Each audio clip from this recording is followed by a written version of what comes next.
His name was Douglas McAuthur McCain, killed last weekend in the outskirts of Aleppo, Syria. U.S. officials confirm the 33-year-old was fighting for ISIS,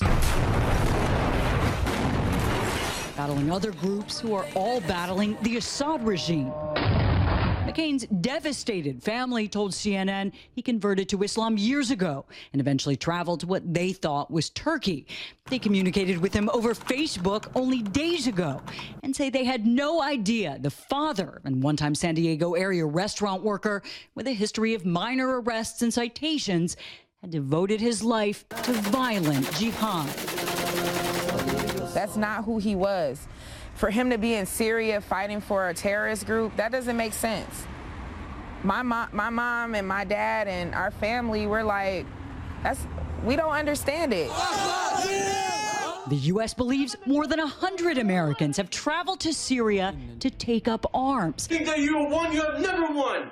Earlier this year, this 22-year-old Florida man became the first American to carry out a suicide bombing in Syria.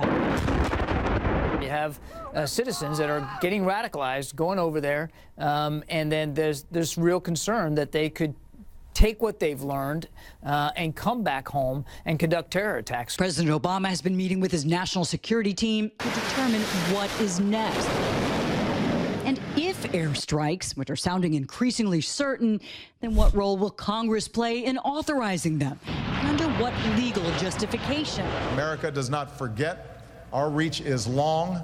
We are patient. Justice will be done. We have proved time and time again we will do what's necessary to capture those who harm Americans.